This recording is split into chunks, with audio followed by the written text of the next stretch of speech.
Hey everybody, welcome back to What Elon Said. Today is Thursday, June 2nd, 2022.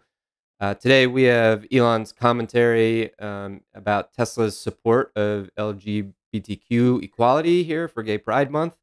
We've got some discussion about the details of FSD, a little technical talk.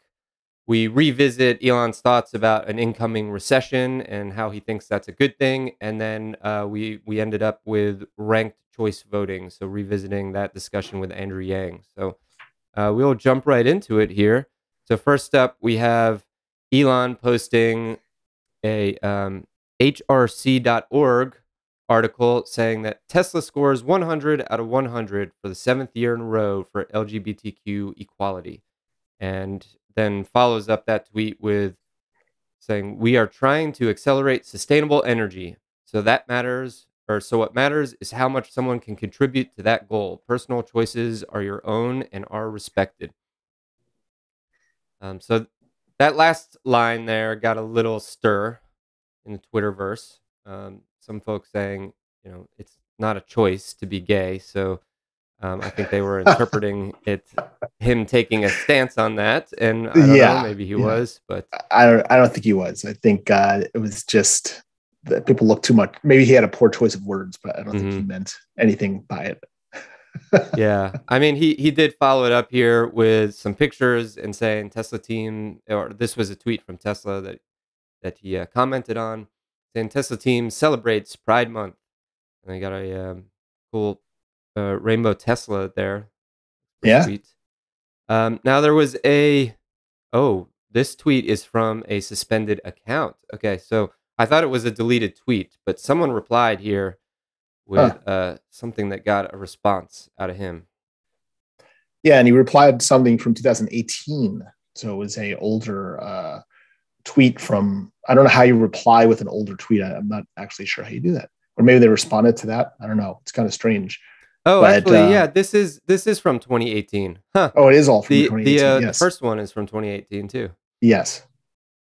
Yeah. I don't know how that works. It'd be interesting to. We report our news very late. From. We report years late. That's how we report our news here. Well, he goes on to say, as I said, in 2018. So that's what brought it up to our current time frame here.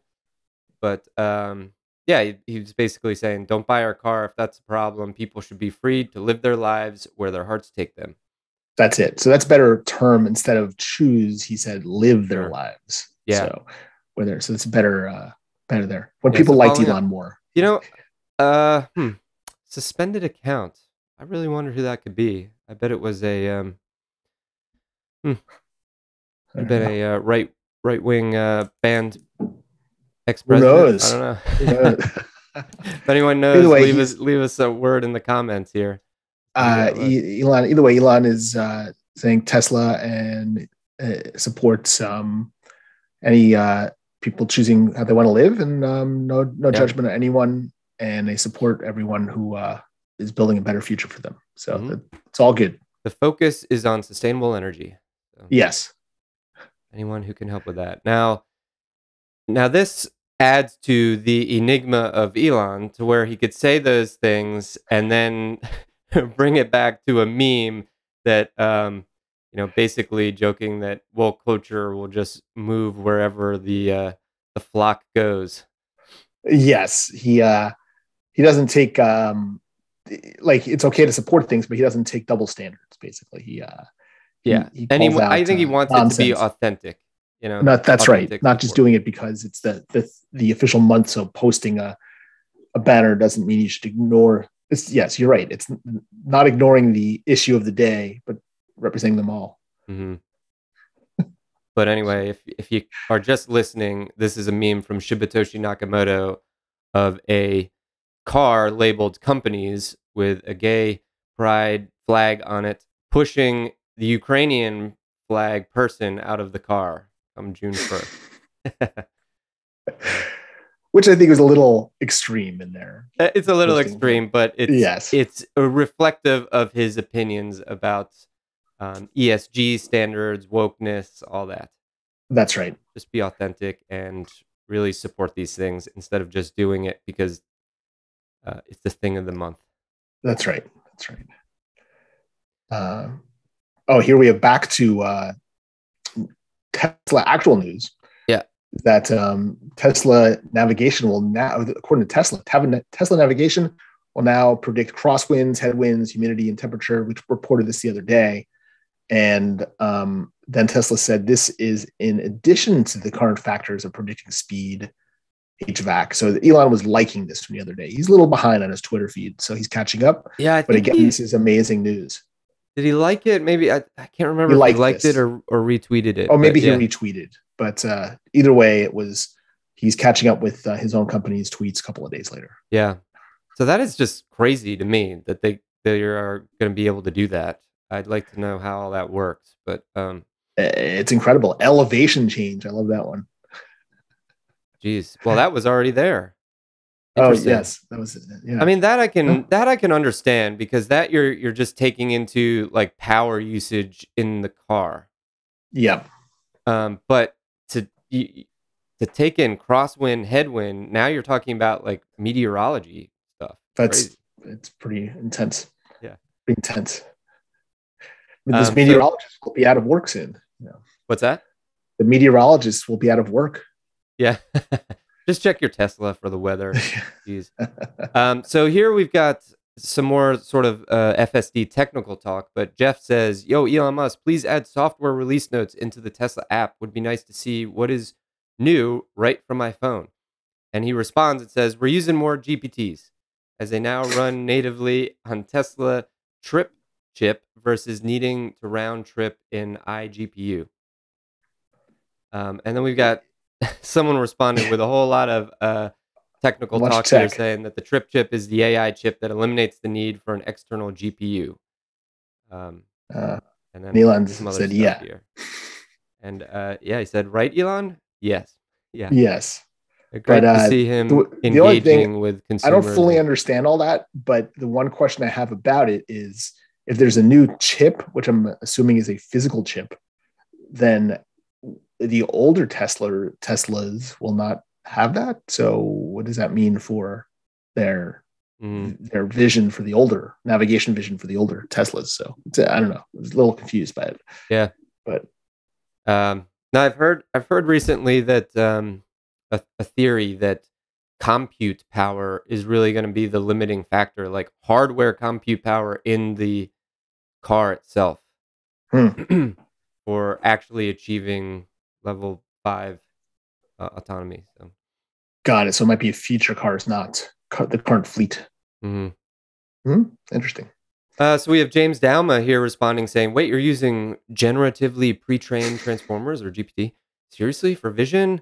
And let's just get down to it. Elon responds and says, transformers are replacing C heuristics for post-processing of the vision neural nets. Giant bag of points.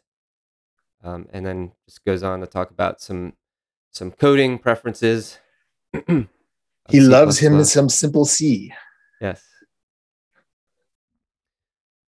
But also in line here with FSD, Dirty Tesla posted some footage just saying that I'm loving the visual with the door open plus a person of other parked cars. That is pretty cool on there. That's I like that visual of the person there, and you can see it, so it knows what's happening and it knows what it is. Yeah. I just know that Elon was a programmer. I think, didn't they say his first profit as an entrepreneur was in high school, where he wrote a video game? He did, yeah, and sold it. Yeah, I think he was like 12 years old or something. Yeah. So he's definitely knowledgeable about code, experienced with it, and I think that adds to his leadership capabilities. Yes, at Tesla. Absolutely. And then one last thing about FSD, Dr. Know-It-All, a very popular Tesla community YouTuber, says, can you allow crowdsourcing map information, please? He's saying this would be great for like speed traps, potholes, debris, etc. But then Elon liked the reply here from someone named Kevin Smith saying, on the right track, but why does it need a trust score when it knows what it saw? The car can identify and share this data automatically, just not the focus quite yet. All in good time. Hmm.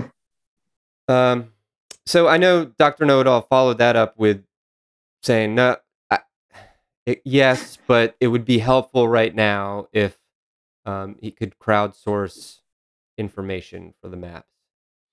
That's right. I think that's what he's saying. And it'd be kind of like Waze, and it knows it, but it's an additional factor in there. It can't hurt. Mm-hmm. But sometimes Elon would say you just need the pure info. So, and Kevin Smith is sort of saying it from an Elon perspective, I think, that why does it need a trust score when it knows what it saw? So yeah. It's interesting. Yeah, I think my take on this is Elon sees crowdsourcing information as one of those local maximums that will provide maybe some short-term advantage, but will waste energy trying to accomplish that when it doesn't really help the longer-term efforts of FSD. It goes against the grain of first principles. Right. You want to take this one? It's just some news. Yeah. Here we have Sawyer Merritt reporting that the VW's CEO says that Tesla works at twice the industry pace in many processes. So he in the past has acknowledged, Tesla's incredible rise, and he is a big fan of the company. And I think he actually once Elon spoke at as a keynote at a Volkswagen event. Sometimes I wonder if they will have an alliance one day, because it seems like he definitely respects him, and he uses Tesla as a driver for his own company's push forward. Yeah. In fact, VW, I'd say, of all the older manufacturers, is farthest along in electrification in general, and transforming to that. But I don't know about their AI, and maybe one day they'll license the Tesla AI if they achieve full self-driving. I don't know. Yeah. But he's using this to push, and the article says that Volkswagen's race with Tesla will be tight. So he's acknowledging that Tesla is really the one they're competing against globally, not the others. Yeah.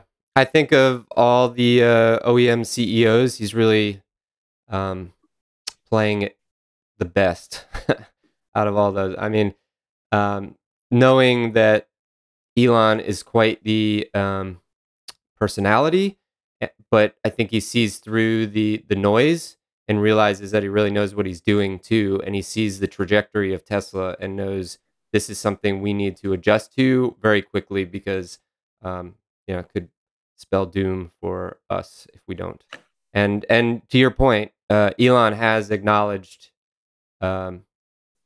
Deese as well as the company, saying that they're probably furthest along, and yeah, he's on the right path. To be seen how it evolves. Yeah, we'll see. I mean, I definitely think FSD. I don't think that there'll be another competitor. That's my personal opinion. I know there's other groups working on it, but back to that local maximum, I think they're achieving that, and it'll be harder to roll it out globally. I agree. Yeah. Unless they have like some of the Zooks or those companies that just act as a bus service in cities, I could see that being sufficient, and it might be enough, but not for a universal result. Yeah. Not going to have that in Bombay or something, or. Yeah. And I mean, maybe that'll be good enough to keep them competitive, if they can spread pretty quickly to mass cities, across the globe. That's right. Geofenced areas. Well, that's where most people live anyway, so. Yes. All right, well, moving on here. I know you mentioned this yesterday, but 2 years ago, SpaceX launched its first human spaceflight to the space station. So he was just retweeting the SpaceX tweet there, acknowledging that. And then we also have Modern Campground with what looks like an article about using Starlink on your RV. And SpaceX said, that's a good review, nice hacks, and use of the flagpole. I guess they're putting it on that as a better permanent receiver station. Very cool. It's, already people are showing cool things. And just like Elon does, SpaceX is pointing out other creators who are implementing and showing how to use their product well. Yeah. And yeah, there's a huge camper community out there. This is Glamper, Grateful Glamper. Mm-hmm. Interesting.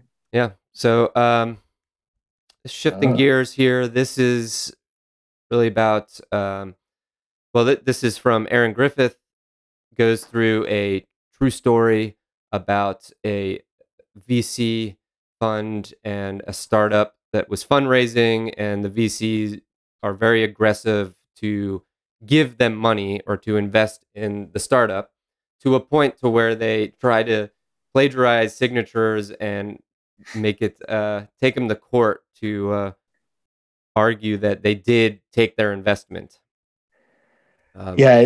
It's interesting that before we jump on the Elon's reaction, that it's crazy how much VC money is there. And my guess is that when a VC invests, they usually have a say and they can tell the company what to do. So they're kind of forcing a company really to hand over the reins of what the company can do and how it's driven. Yeah. And that company said no, but it was a crazy environment for the last couple of years.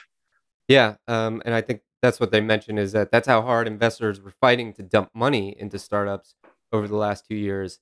Today, it's more like the other way around. Wow. Yeah.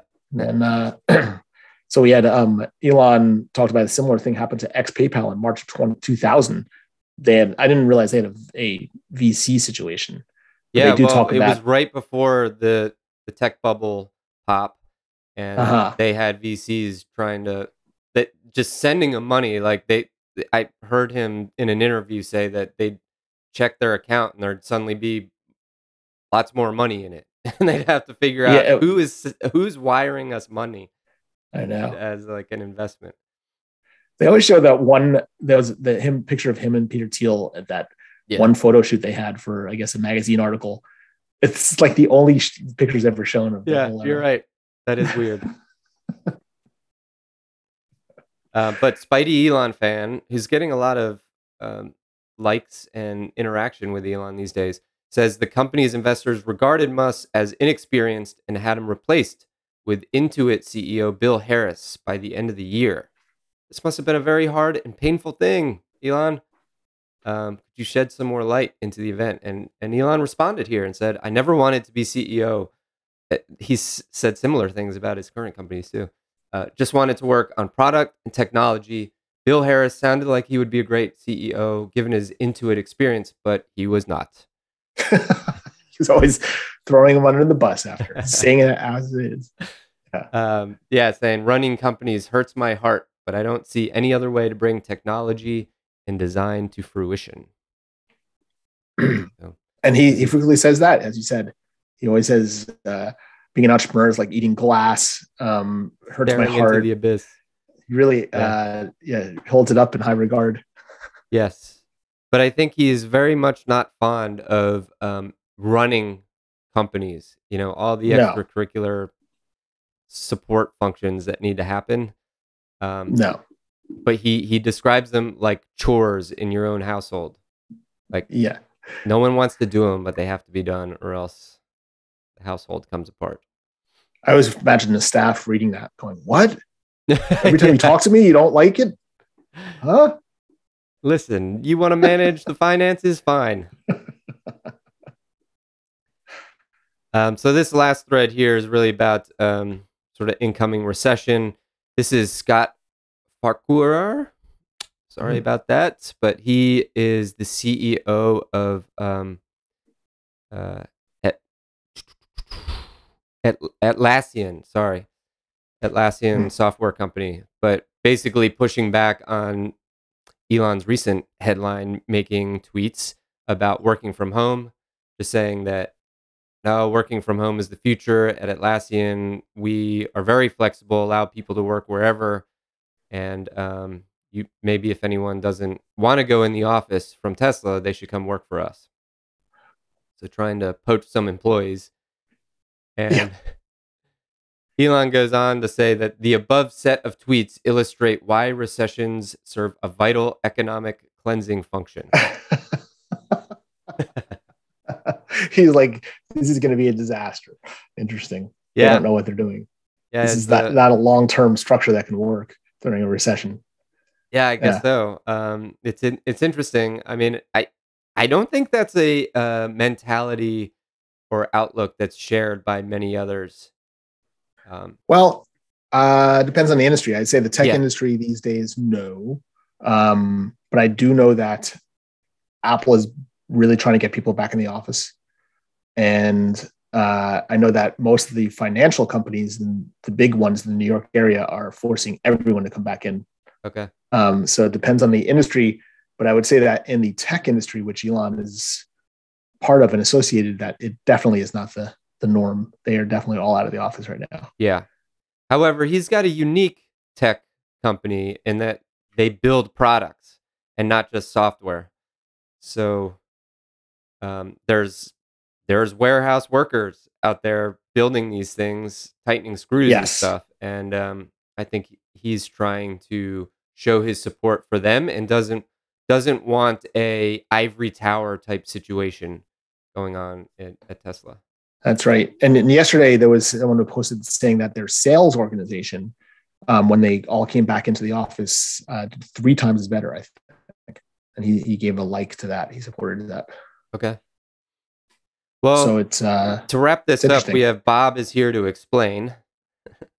Our old friend here saying or explaining to us that a recession is a time when the economy slows down and people lose their jobs. This can be bad for some people, but it can also be good for the economy because it cleans out the old businesses that are not doing well and makes room for new businesses. And Elon responded with a winky face there. So, whoo. Getting some pressure from Atlassian, or putting some pressure on Atlassian there. I guess that's what happens when you try to poach Tesla employees. That's right. The wrath comes down. Yeah. Interesting. And then I'll let you take the final one here, since I know you touched on this a little bit yesterday, and I thought you had some good commentary on it. But, yeah. So Andrew Yang, like who ran for president and for mayor of New York, but lost both, experienced the ranked choice voting system that was tried in New York last year during the primaries and subsequent election. Really liked it. And he initially asked Elon to put it on Twitter. So Elon initially said it's interesting for that, and then Andrew Yang responded saying, yes, the Forward Party is fighting for open primaries that are on ballot in Nevada and Missouri. But ranked choice voting is different. It's a better voting process that eliminates the spoiler effect and enables competition and rewards broad appeal. And Elon liked this.